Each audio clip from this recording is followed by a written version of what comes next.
This podcast is for informational purposes only and should not be considered legal, medical, or mental health advice. The views and opinions expressed by the host of My Brain is a Wonderland are exactly that, views and opinions.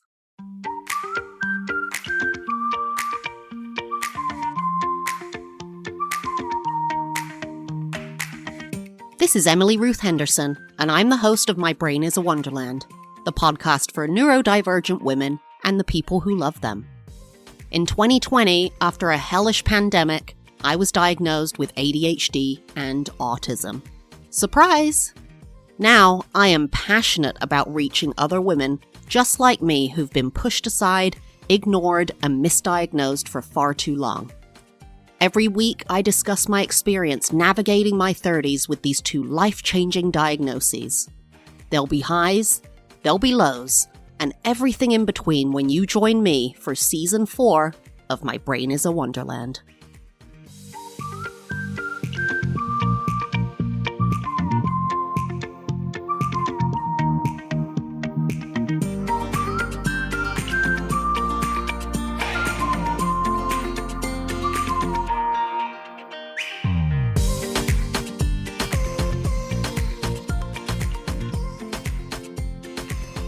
Hello everyone and welcome back. You're here with your host Emily and I'm throwing up a bonus episode today. I realized I think I'd only done 2 of the Friends Fixation episodes, Season 1, Episode 1 and Episode 2 before I dropped the last season. So I wanted to continue with that also because I am at 900 listens in the last 30 days now. Thank you so much. And if you've been listening, you know that I'm trying to reach 1,000 listens in 30 days so that I can add ads to this podcast because my dog was recently diagnosed with lymphoma, which is a deadly cancer where without treatment, the dog will die within 4 to 8 weeks. And he's currently on his 5th week of chemotherapy. The costs are going to be just for this round of chemo, probably looking at around $16,000. We do have insurance for $10,000. That will be exhausted very quickly, and then we'll be around, $6,000 in the hole predicted. Could be a lot more than that. We're not sure right now. So I'm really trying to get ads on this podcast just to offset costs for the podcast, for my equipment, and maybe exceed that so I can get some money to help with my dog's treatment. So, here we go. We're going to be doing Friends Fixation, Season 1, Episode 3. So we open with Phoebe walking into Central Perk, which is the coffee shop, and greeting the gang. Everyone is there. Phoebe just had a date. Ross asks how it went. She says, not so good. He walked me to the subway and said, we should do this again. Everyone commiserates. Everyone is like, oh, I'm sorry. That sucks. I'm sorry. Rachel says, what? That sounds good, though. And Monica says, loosely translated, it means you will never see me naked. Joey says, there is a dating language. So, for example, when someone says, it's not you, it's me, it actually means it's you. And then they go through a couple of other examples that people say to kind of let you down easy. And Rachel says, everybody knows this. And I think they're trying to give this idea, that Rachel grew up privileged. She, had to cut up her credit cards. I think at the end of Episode 1 of Season 1, she was going from college to marry a dentist who she ran out on in the first episode. But the whole idea was like college to wife, like from your parents' home to your husband's home. And she was probably never going to work or just have kind of a fluffy job. And I know that sounds crazy, but I actually knew a woman. She was older, but I knew a man and woman when I was a dance teacher. There was an older couple, probably in their 70s. So old-fashioned, right? But in rich communities, this isn't that rare. But basically, she went to college, and then right out of college, she married her husband. So in her 20s, married her husband, and now they're in their 70s. And he became a hotshot lawyer. And she never worked. She never had a job. Even when they didn't have kids, she didn't work. And her only thing she'd ever done was she'd been on a lot of rich person boards, right? So, the board for protecting birds or whatever. she'd had kind of these volunteer positions while he worked the entire time. So not that unrealistic if you have a crap load of money. And I think probably prior to now, it was more common before, feminism took hold and everything, and we wanted equal opportunities and felt more like, well, I want my own life to go work. No judgment if you do that. Your husband works, or your partner, maybe you're gay, and makes a lot of money and you stay at home. That's totally up to you. I will say it can be a little bit dangerous to let go of all of your autonomy finance-wise, because you never have any kind of financial power. If you ever break up, you're in a lot of trouble. And even if you don't break up, if he loses his job, then, there's not really much to fall back on. That's just a kind of a side comment there. But the other thing I was going to say is that Rachel is giving autism right now, because she's like, so the plain things that people say they don't really mean. And the friends are like, no, it's totally hidden meanings. And she's like, oh, how do you know when it's hidden? So I thought that was interesting. I don't think Rachel is autistic. Not that I like to armchair diagnose characters, but it was just a funny thing that I related to. Speak plainly. I'll believe whatever you say. So, if you say, I'll see you again sometime, I'm like, okay, I can't wait for you to call me, or I'll call you, and then I'm bothering you or something. And I thought, while I was watching it, that hasn't happened in relationships, romantic relationships, but how many times does that happen with friends, right? Where you're kind of in those beginning stages with a friend, and they're like, yeah, let's hang out again. And it's very vague, and then I'm like, yeah, let's hang out, and it never quite works out. And then I'm like, oh, read between the lines. That was them just kind of letting you down easy. So Chandler says, Joey says it cushions the blow. And Chandler's like, when your dog dies and your parents tell you he went to live off on a farm. And Ross says, no, that actually happened to us. Chi-Chi, our child dog, our parents sent him off to live on a farm. And Monica's like, Ross? And that's when Ross realizes that Chi-Chi actually died. And David Schwimmer's acting here is so stellar. His comedy timing and physical timing is unmatched, in my opinion.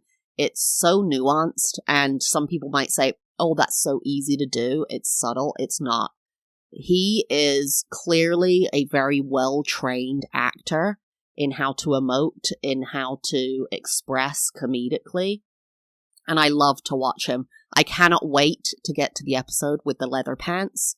There are just so many episodes, but that one in particular, I cannot wait to get to just relive that again with you guys, because he is incredible.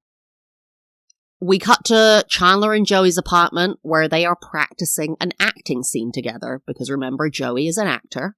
And in the scene, Joey has to smoke, but he's never smoked before, which seems unlikely for his character in particular. He grew up in Queens, kind of down and dirty. And I mean, a lot of people in the 90s, 80s, 70s have tried cigarettes or smoked. I mean, even me, I was born in 86, and a lot of people in high school I knew were experimenting with smoking. In college, it was not that uncommon. But I think because it's a 90s TV show and they're trying to make it kind of family friendly, they're trying to get away from that idea of people smoking on TV. And I know there in some places or channels, is it even legal to smoke on TV now during prime time? I don't know if it is. I forget, but I think, I can't remember, because I'm English, is that an English law, American law? But I think it's not legal to have someone smoking a cigarette on TV anymore, because it's bad for the impressionable children. So Joey tries to flick the lighter to light the cigarette and flicks it completely across the room. Then he finally lights the cigarette, inhales, and is spluttering. Which I think now in movies, if you don't smoke, they just use a fake cigarette, right? So he doesn't even need to know how to smoke a cigarette, an actual one. You just use a fake one with powder in it. Chandler makes fun of Joey because his hand is so stiff and says, let your wrist go.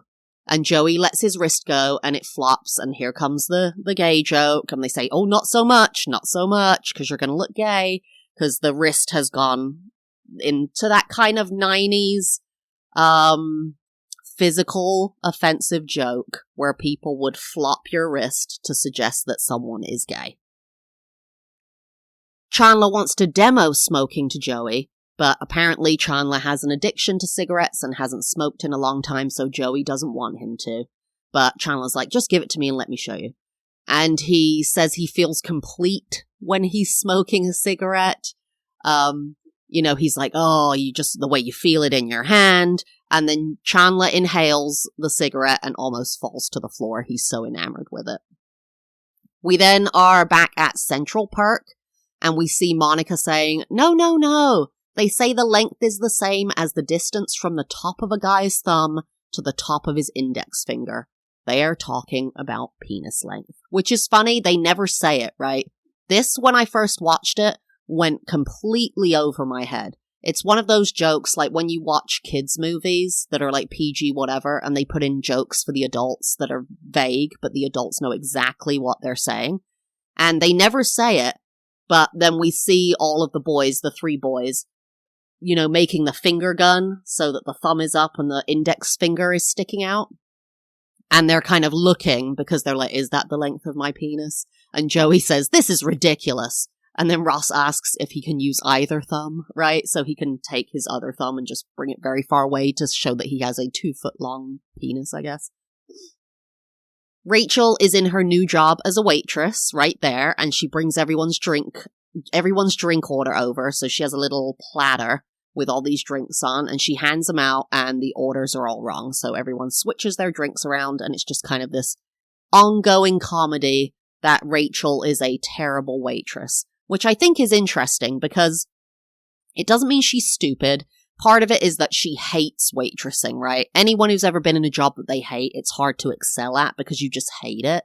And then also, I don't think she's suited for it. She actually ends up working in fashion and is in a very administrative job. It's creative, but her job's very administrative. So it seems like actually she would prefer to be in an office job. And then there's plenty of people who would hate to be in an office job and would prefer to be in more of a physical, walking waitress environment. That's not for her, though.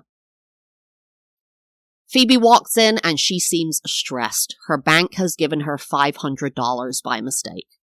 Joey tells her to keep it, but Phoebe says, she'd feel guilty about it. It wouldn't feel right. And we see Chandler leaning down behind the couch, and they realize that he's sneaking a cigarette. The friends chastise him, and he puts the cigarette out in Phoebe's drink. Monica is then leaving for a date with a guy called Alan. Apparently she's been dating him. It's very new, but, this isn't the first date. And they're like, well, when are we going to meet him? And she's like, never. Then we cut to Monica's restaurant. Not her restaurant that she owns, but the one she works in.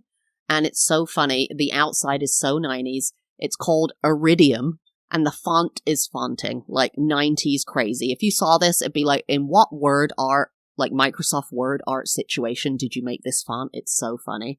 And I think they were trying to make Iridium like a Central Perk, because if it's a place they actually care about, they do a wide shot of the outside of the building before they go in to set the scene, so you know where you are before you go in there. They stop that later. They eliminate that restaurant. They don't ever do that afterwards. She works at a bunch of different restaurants. She has a coworker there that features regularly and then just disappears. We never talk about her. I don't even know if we know her name, actually. But we go into this restaurant, and Monica is in the kitchen with her coworker, and she is venting about her friends, saying that she doesn't want her friends to meet her boyfriend, or not boyfriend, they're just dating, because they always have something bad to say, they're critical, they're difficult to deal with. So then we go back to Monica's apartment, and we see Joey is telling Ross to let it go about Chi-Chi. This is a through line here from the opening scene. And apparently Ross has a photo of Chi-Chi in his wallet that he's looking at, so this is really sat with him since childhood. And it's kind of an interesting episode to watch right now because, I'm going through all this stuff with my dog, and they're talking about dog death and making jokes, and it's like, I kind of need the funny though. Monica comes out of her bedroom and asks, is everyone going to be good? Because Alan is coming over. Chandler is smoking on the balcony in the rain, and then Phoebe comes through the door all of a sudden holding a piece of paper. The bank has given her another $500 as an apology for giving her the first $500. I think they don't understand what she was saying. They probably thought she was saying, I'm missing $500, so they credit her with $500. And they gave her an American football-shaped landline phone, like a ridiculous-looking phone, which no one would want nowadays, that's for sure. Maybe a child would have wanted that back in 97. Phoebe is very upset. She's just like, I don't want any of this stuff. I didn't earn it. I don't like it. And Rachel's like, what bank is this? Because I need to get hooked up with this. Like, give me $1,000. I mean, Phoebe probably should have just given it to Rachel. Rachel wouldn't have felt guilty, and she needs the money. The buzzer rings, like the apartment door buzzer, and it's Alan. All the friends gather. Alan walks in. There's a bit of tension. You're like, what's going to happen? Alan makes a joke and cuts right through the tension, and everybody laughs.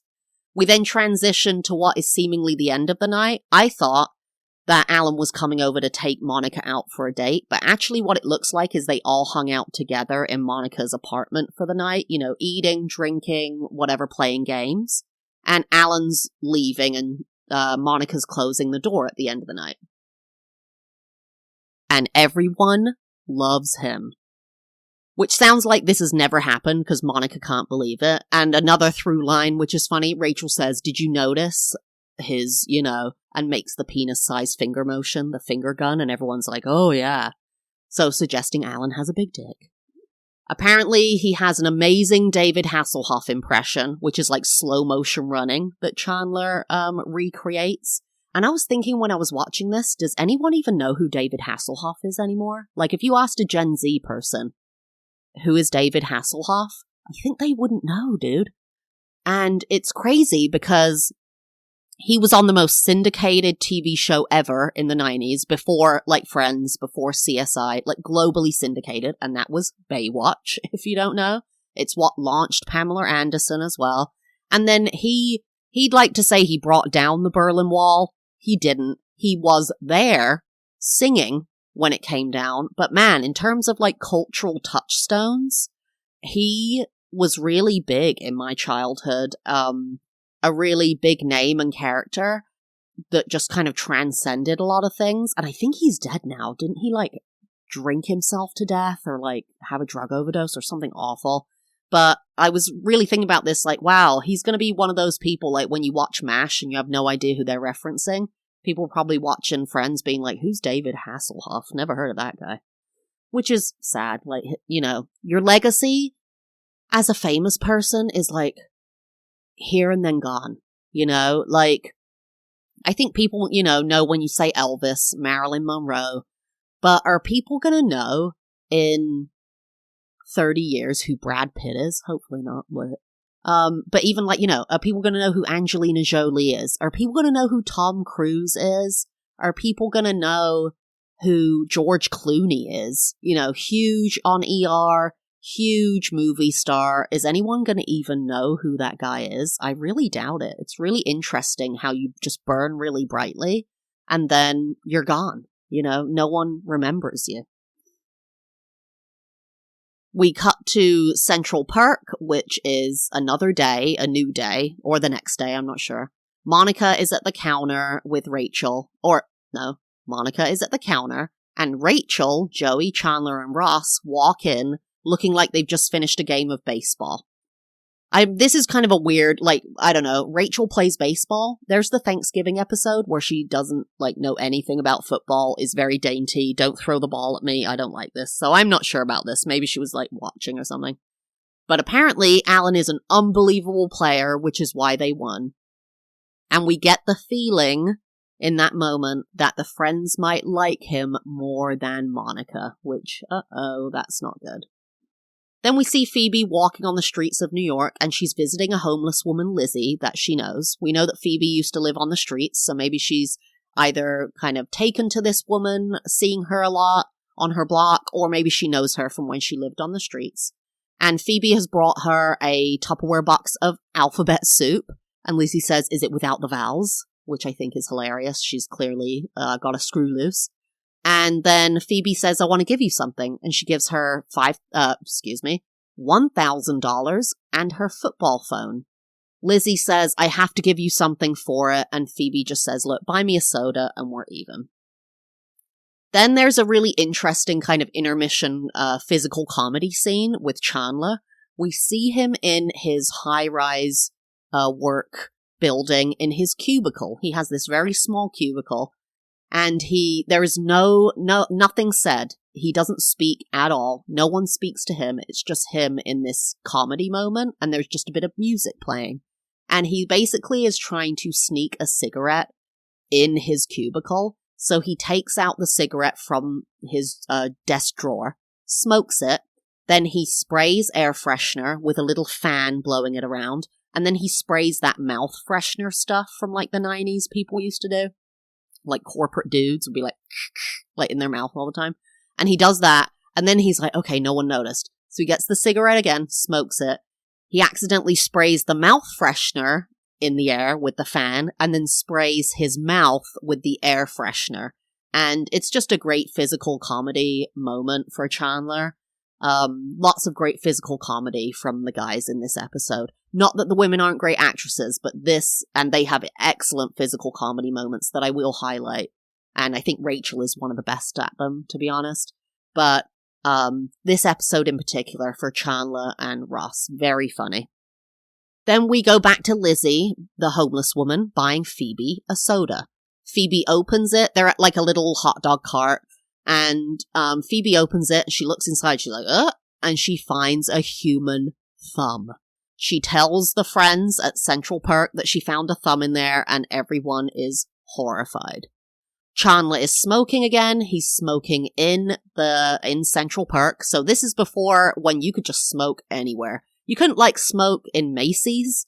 I mean, I think you probably could in the 50s and 60s, but not in the 90s. But you could smoke in coffee shops, bars, on the street. Now, you're not allowed to smoke within like 10 feet of a bus stop and think like 10 feet of a person, shit like that. So it was very different back then.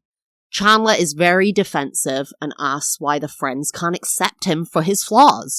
This is his flaw. You all have flaws. Like Phoebe chews her hair, Monica snorts, Joey cracks his knuckles. Like, why can't you accept my flaws? I accept yours. And he basically says it to turn everyone on each other.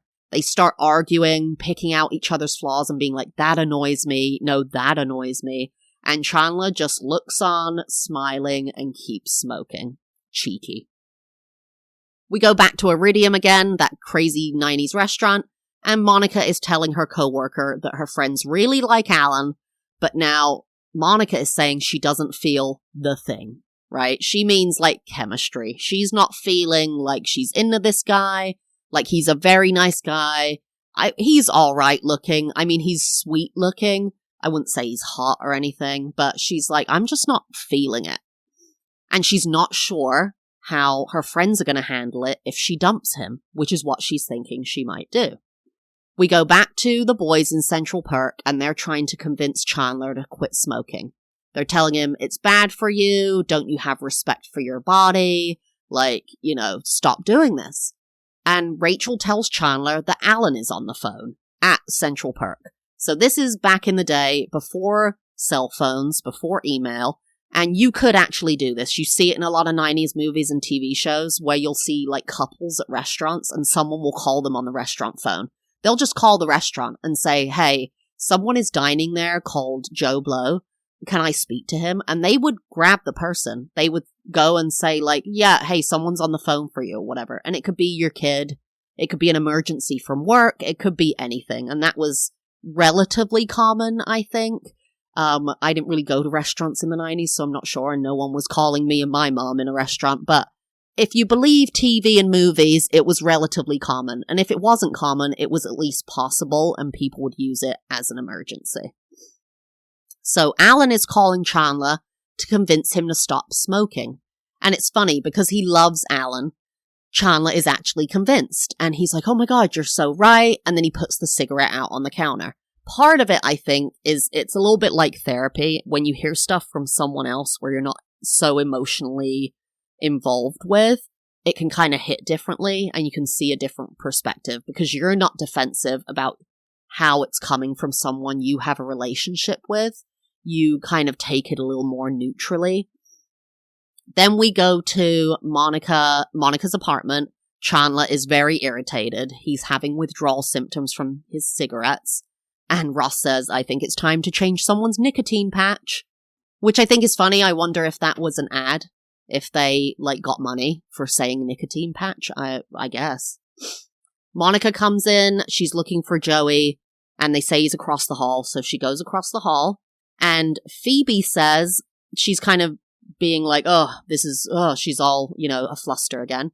And she says that for the thumb in the soda, she got $7,000, which I don't know what that is for inflation, but I'm just going to say a crazy number and say that's probably like $15K, which I'd take $7K right now with my dog in treatment. I'd take $2K. I'd take $200. But, $15K, that would be pretty sweet if you're in like your mid to late 20s and, struggling in New York. So good for her. Joey walks in with Monica. He was in the shower. Clearly, she wants everyone together and she's dragging them all in the same room together. She tells them that she is dumping Alan. Everyone is devastated, and they do one of these things that Friends does so well, is they take a situation, a common kind of cliche, and twist it into a comedy moment. So all of the friends start acting like they've been dumped, and they're saying like, well, is it me? What did I do? What's the problem? I thought we were doing so great. I wanted Alan to meet my family. And Monica's just like, oh my God. Rachel starts crying. She's like, there'll be other Allens. They're like, yeah, right.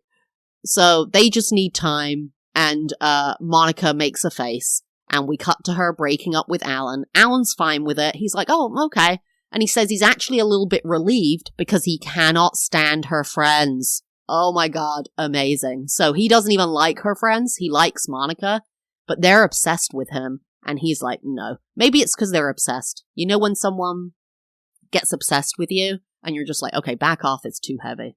Especially when there's 5 of them, Then we cut to kind of what I call the epilogue. It's always when the credits are rolling at the end and there's always kind of a wrap-up scene.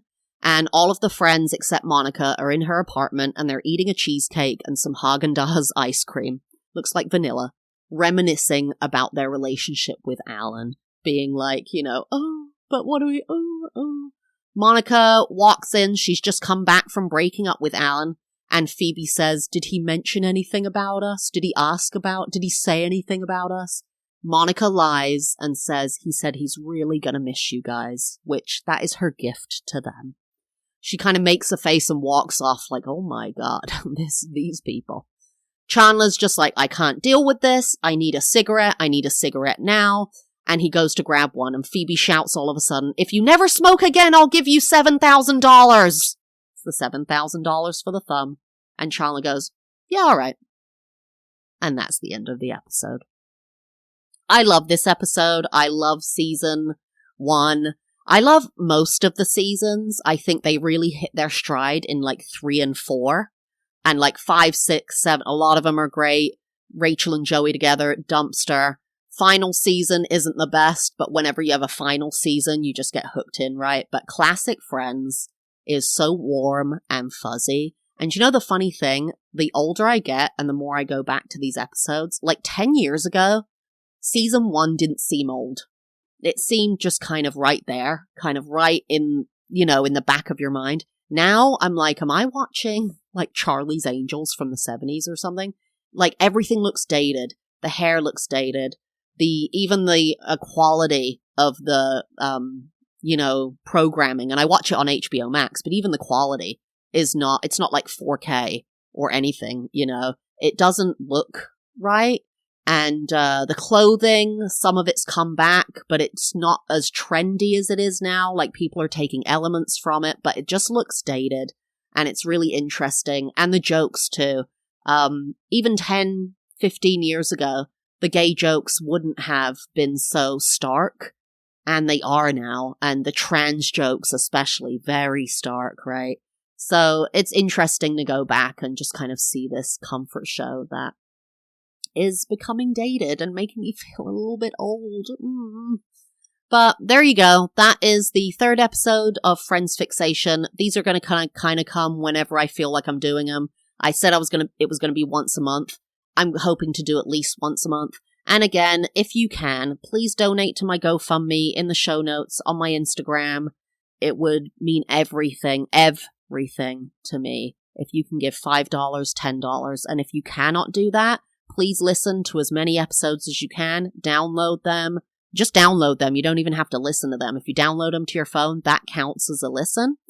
And that will enable me to put ads on this podcast as soon as I can and start generating income to help with my dog's treatment. So thank you so much for listening to this bonus episode, and I will see you this coming Wednesday for the Eating with ADHD episode. You won't want to miss it.